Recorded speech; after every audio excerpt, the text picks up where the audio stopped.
Liver foundation of Kerala Kollam ജില്ലാ വാർഷിക പൊതുയോഗം സംഘടിപ്പിച്ചു.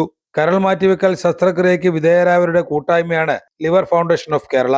കൊല്ലം പ്രസ് ക്ലബ് ഹാളിൽ വെച്ച് നടന്ന യോഗം ജില്ലാ പഞ്ചായത്ത് ആരോഗ്യകാര്യ standing committee chairperson B Jayanthi ഉദ്ഘാടനം ചെയ്ത് സംസാരിച്ചു.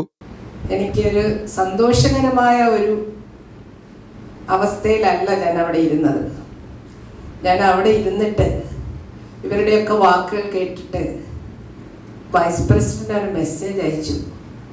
നിങ്ങൾ സമ്മേളനം കഴിഞ്ഞാലും ഏതെങ്കിലും ഒരു സമയത്ത് ഇവരെല്ലാം പിരിയുന്നതിന് മുമ്പ് ഇവിടെ എത്തണം എന്നൊരു മെസ്സേജ് അയച്ചിട്ടുണ്ട്. കാരണം അതിൻ്റെ ഒരു ആവശ്യമുണ്ട്. അവിടെ ഇതിൽ ഏതാണ്ട് 9ഓളം ജില്ലാ പഞ്ചായത്ത് ഈ സംഘടനയ്ക്ക് വേണ്ടി സഹായം ചെയ്യുന്നുണ്ട് എന്നാണ് എനിക്ക് അറിയാൻ കഴിഞ്ഞത്. കൊല്ലം ജില്ലാ പഞ്ചായത്തിൽ കഴിഞ്ഞ പ്രാവശ്യം ഞങ്ങളുടെ പ്രസിഡൻ്റായിരുന്ന ഗോപൻ സാറിനെയും ഒക്കെ ഇതിൻ്റെ ഭാരവാഹികൾ വന്ന് കണ്ടിട്ടുണ്ടായിരുന്നു. ആ ഭരണസമിതിയിലും ഞാൻ അംഗമായിരുന്നു. പക്ഷേ ഇത് ഗോപൻ സാർ ഒരിക്കൽ കമ്മിറ്റിയിൽ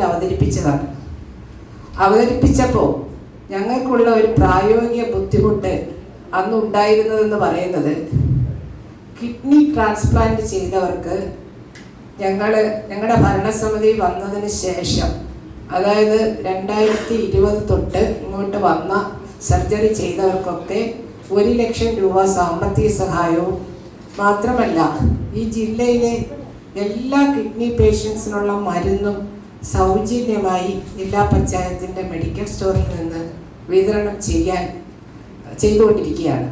liver foundation of Kerala Kollam ജില്ലാ പ്രസിഡന്റ് ഷാജി ചടങ്ങിൽ അധ്യക്ഷത വഹിച്ചു. ലീഫോക് സംസ്ഥാന ചെയർമാൻ രാജേഷ് കുമാർ, സംസ്ഥാന ട്രഷറർ ബാബു കുരുവിള, കോർഡിനേറ്റർ മനോജ് കുമാർ, ഉപദേശക സമിതി അംഗം മാത്യു ഫിലിപ്പ്, സംസ്ഥാന ലൈസൺ ഓഫീസറും ജില്ലാ ട്രഷററുമായ സുകുമാരി അമ്മ, ജില്ലാ vice president doctor Anilkumar, board member Anitha Bai എന്നിവർ ചടങ്ങിൽ സംസാരിച്ചു. ലിവർ ഫൗണ്ടേഷൻ ഓഫ് കേരളയുടെ സംസ്ഥാന യോഗം മെയ് 31 കോഴിക്കോട് വെച്ച് നടക്കും.